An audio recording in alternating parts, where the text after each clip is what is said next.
Good morning, my friends. It's Gord, your hurtin' hippie, with a porch pondering on a Friday, TGIF. This one's brought to you by Chuck Nicefield. Chuck, cheers and thanks for subbing. Thanks for being a part of this family. You asked me to ponder about Canadian legalization, and I'm kind of glad you have. I never thought of pondering it. Yet I talk about it every time on my news channel. Every Sunday I do a news show, every second Sunday usually. Uh, and it's almost always the lead story because, of course, this is big news.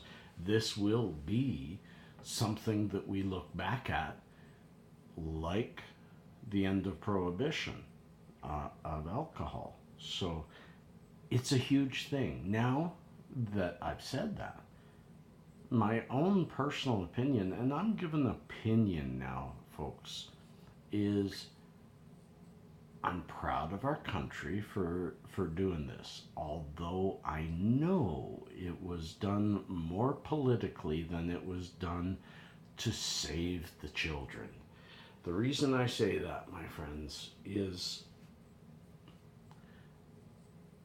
our government has said that they are going to put a 10% tax so that they can get their money and do whatever they want with it, as well as each province, because the provinces are responsible for distribution, policing, everything, pretty well everything. The federal government's only an oversight and they're taking 10%. We'll also have to put a tax on it.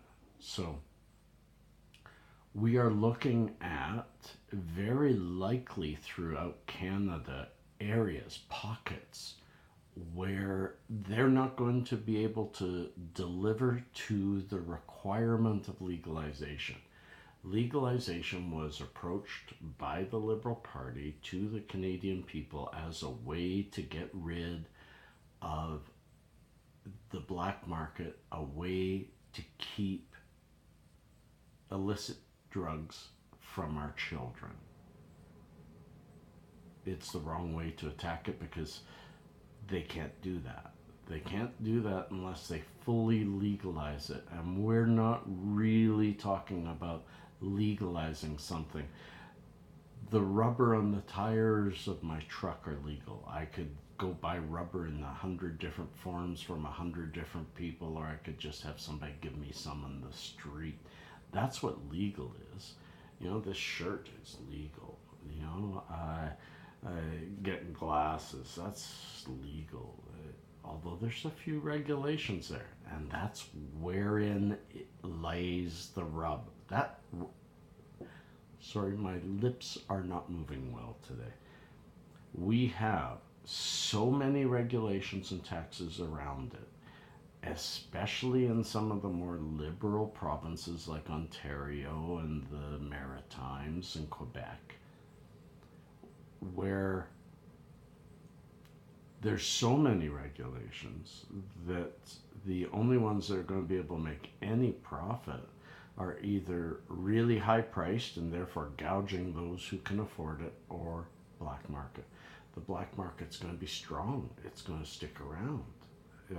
In Ontario, where they're only going to start with 40 stores right across the entire province, 40 stores to handle at least 500,000 smokers, is unbelievable. And saying that anybody selling it any other way will be arrested.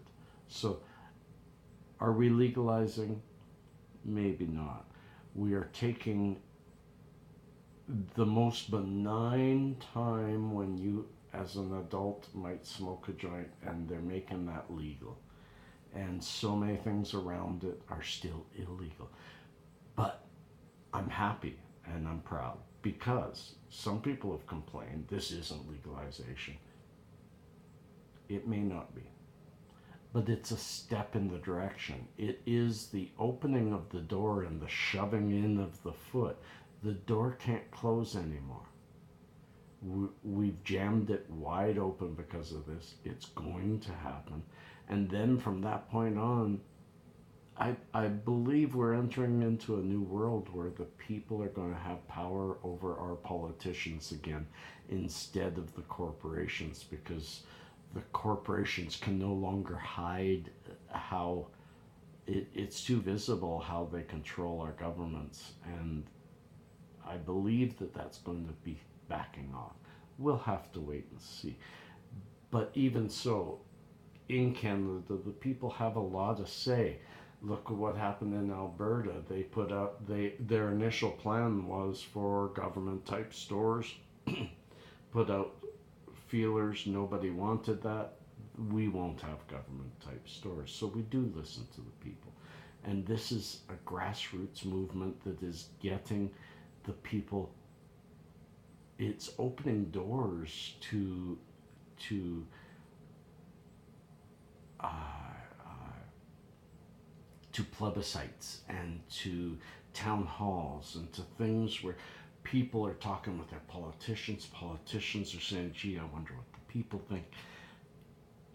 Maybe we're getting it back into grassroots politics too. So I can only hope for the best because I'm a hippie. Peace and cheers, friends. I hope I stuck on the overarching pondering of legalization properly. See you tomorrow, probably.